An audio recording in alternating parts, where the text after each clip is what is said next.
Welcome to This Love Works, the podcast that is raising the bar for exceptional relationships. Join psychotherapist Marianne Marlowe as she talks with couples who've mastered the art of healthy, passionate relationships. They explore what makes their real love work and dig into topics featuring cutting-edge research and relationship science. Let's listen in. Hello, everyone. This is Marianne Marlowe of This Love Works, and I want to welcome you today to my podcast to talk about the 10 red flags not to ignore before marriage. This is like my hot top 10 list, so I wanted to share it with you. I am a wedding officiant, and I do a lot of premarital therapy. And these are some of the things that show up on a pretty regular basis when people are asking, hey, maybe should I not? And so I want to go over these and be really clear. So the one thing that I want to start with is to say, don't expect your partner to change for marriage. It's not that people don't change, because we know that people do, right? Even people, you hear the old phrase, you can't teach old dogs new tricks. That's not true. Anyone who has the motivation to change can change. However, when we have the expectation that either we can change our person or our person's going to change because of the marriage or because of us or for some other reason, that is dangerous thinking. Or sometimes people say stinking thinking. So you want to be really careful of having the expectation that your person is going to change. So really pay attention to some of these warning signs. The very first one, and I just want to eliminate this at the very top, is physical or emotional abuse. Physical and emotional abuse is a full stop, game changer. You need to address this, period. It is a critical thing. That is, both of you are contributing to it. Now, I want to be really clear. What I'm not saying is that if you are being victimized, that you deserve it, or that in any way you want it, or that in some way you're asking for it. That is absolutely 100% not true and not what I'm suggesting. But we do have the responsibility to take steps to move away from abusive behaviors, either coming at us or that we are doing. Physical abuse is pretty evident, right? We know what that looks like. Pushing, shoving, being threatening in a physical way. But we also oftentimes experience emotional abuse, right? And the question that I would ask is, do you feel threatened by your person? Do you feel threatened by your partner? Now, I'm going to have a podcast where I'm going to address this very specifically, because I think this is a really important topic for therapists to cover, and we don't always ask about it. It's one of the things that I screen for pretty regularly, but especially emotional abuse can be quite subtle, and oftentimes people, if they've grown up in an abusive household or have had other abusive situations, it may be in their blind spot. So we have to pay attention to it. We have to screen for it. So I want to say right from the very top, that is my top 10 red flag. If there is physical or emotional abuse, you have got to address it. So the second thing that I want to talk about is infidelity or patterns of dishonesty. So that should be a big red flag, right? When your partner, for whatever reason, steps out of the relationship. Now, a lot of times what will happen is that there's infidelity that then becomes a secret, which is one of the other things that I want to talk about. So infidelity, patterns of dishonesty should tell you that there is a break in your communication, the way that you are with each other. Now, again, infidelity is something that's on a continuum that people have different levels of tolerance for. There are certain people who that's a deal breaker. That is a full stop. No, we're not going to be together if there's any infidelity. So just honor yourself. You recognize what's happening inside of your body if you have had infidelity in your relationship. The tightness and tension that exists, pay attention to what your nervous system is telling you. Now, if your partner, the person who has had a breach of the relationship, has had an affair, is interested in changing that pattern, is interested in stopping that behavior, is interested in walking away from the other person, then you can definitely work on healing from an affair. If you have had infidelity toward your partner, right? If you've had an affair and you are also willing and interested in changing the patterns of behavior, you can come back from an affair. Plenty of couples do. It takes a lot of work. So I just want to be really clear that you should be doing that before getting married. If it's something that is discovered before, right before you get married, then you should stop, push the wedding off. Now, here's the thing. A lot of times couples get down this road, especially now with the whole process, the whole ritual of marriage can cost a lot of money. And a lot of couples, now that the pandemic is loosening up, a lot of couples are getting married after having put off the big event for several years. Well, there's a lot of time, energy, a lot of other people. But we have to remember that no matter how much it costs, no matter how big the event is, that this is the rest of your life. And the cost of getting involved in a relationship that is already sort of precarious, right? Because when there's infidelity, you know that there are patterns of behavior that you have not navigated appropriately. So you've got to stop. So this is not a podcast about how to overcome those things. These are simply the top 10 red flags that I want you to pay attention to. Tune back in. We're gonna address many of these individually, especially affairs, because affairs are one of those things that motivate people to come to therapy. So we will definitely be talking a little bit about that. So I also want to now talk about secret keeping or patterns of dishonesty that either accompany affairs or that exist all on their own. Patterns of dishonesty usually indicate that there is a lack of understanding about how to communicate in an effective way. Oftentimes, patterns of dishonesty or secret keeping exists in codependent relationships, right? It's the I don't know how my person is going to react if I tell them. I'm afraid that if I tell them this, or if they find this out, they're going to leave me. So fear is a giant motivator for secret keeping and for dishonesty. And when we have fear that we've not managed, then we bring that into codependent relationships. So secret keeping, the avoidance of sharing certain things, money, right? How you spend it, other relationships. So if there's still a relationship that you are involved with that you aren't sharing with your partner, that should be a red flag.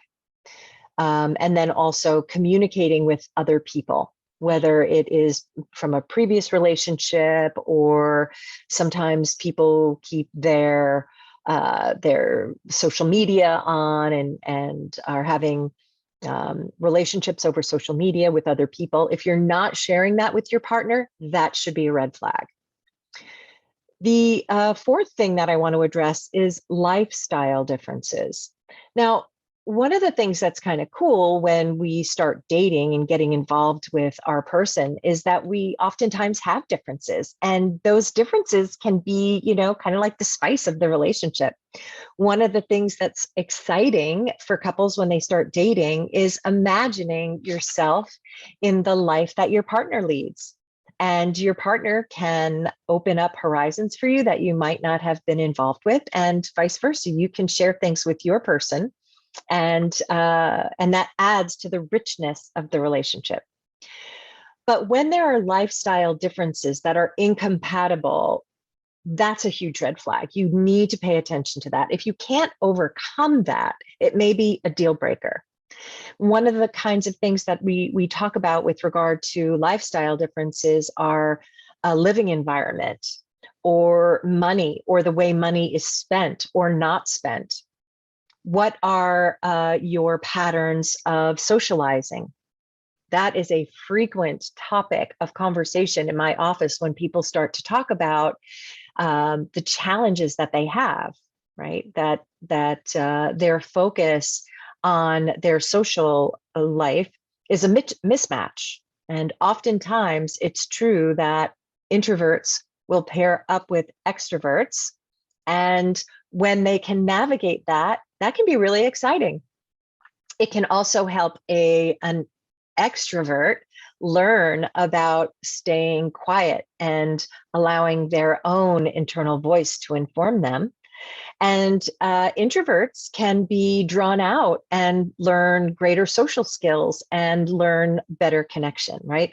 The hope is when we get into a relationship that we are focused on that relationship and we both can learn and lean into the relationship and, become a little bit better, right? That we can expand ourselves and we can learn. But when there are lifestyle differences that really are incompatible, that's a red flag. And you really need to pay attention to whether it's a deal breaker and whether or not you should walk away. The other thing that I oftentimes hear from people that's a red flag is whether or not you can depend or rely on your partner in a consistent way. Do you have your partner's back? Does your person have your back? Right? Those are questions I think that are really important to pay attention to. Is the energy of the relationship going in one direction? Is it flowing always to your partner? Are you exerting more energy or time or emotional scaffolding? And what I mean by that is, are you building somebody up so that you can rely on them? Right? Are you scaffolding the relationship? Are you helping someone to emotionally be bigger or stronger so that you can rely on them? That's a very subtle way that we oftentimes go into codependent behaviors. So another thing that you should look at as a red flag is whether or not the relationship is primary. Does it come first, even over children? And that's a really tough thing, especially for couples that have young kids or blended families. This is frequently a topic that comes up with blended families when I hear, well, the kids have to come first. The fact of the matter is that the kids will fly the nest, right? Especially if we've raised them right. We want them to go. We want them to live their own lives. We want them to have the same kind of life fulfillment as we dreamt into their lives when we first had them. So the kids aren't always going to be around, but we definitely need to spend time and energy on them. We have a responsibility, and when they're very young, they rely on us in a very outsized way. But the fact of the matter is that the relationship has to come first. And quite honestly, children need to know that. It's part of what creates safety and security in them. Because remember that their parents, they rely on for their emotional needs, their physical needs, their spiritual needs, even very early on before they've developed that themselves. And so to have a strong, intact parental unit is healthy for children. And it's very healthy for them, even structurally in a relationship, to know that even though they're very important, that the parental relationship comes first. So the one thing that you want to ask yourself is, does my partner relate to me that the relationship comes first? And do I do the same? Do I provide the same security for my person to let them know that they come first, the relationship comes first? The other thing that should be a red flag is if your person does not manage stress in a way that's going to be compatible with you. So here's the thing. We all manage stress in different ways. So is the way that your person manage their stress compatible with you Do they withdraw, right? How do they relieve themselves from that stress? Sometimes people use substances and separate from the relationship. Or is there too much clinginess where people feel as though they are being smothered? Do they express some kind of avoidance? So one of the things that happens, and the reason that this is a red flag, is that oftentimes stress on the nervous system will cause us to use old coping mechanisms to relieve that stress. Those old coping mechanisms most frequently are not pro-relationship. We don't necessarily lean into the relationship. And that should be a red flag. So what we want to do in a healthy relationship, or as we're learning to be in a healthy relationship, is to turn inward, turn into the relationship, to be able to rely on the partnership in order to help us to navigate any emotional distress. So pay attention to how your person manages stress. Another red flag that I want to bring up that I hear a lot about is how you and your partner fight. Are you fighting fair, right? All couples are going to experience arguing and conflict. So how do you manage that conflict?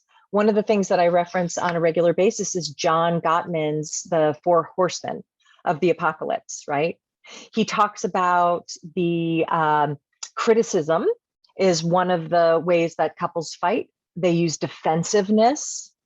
They use stonewalling, right? Sometimes I'm not going to talk. I'm going to ignore you. I'm going to give you the silent treatment. But the most destructive way of conflict management is to be contemptive with your partner, right? Sometimes calling names or swearing at your partner, those kinds of things, disregarding your partner, being dismissive of your partner, those are quite destructive to relationships. So that should be a red flag. How is your partner and you managing your conflict?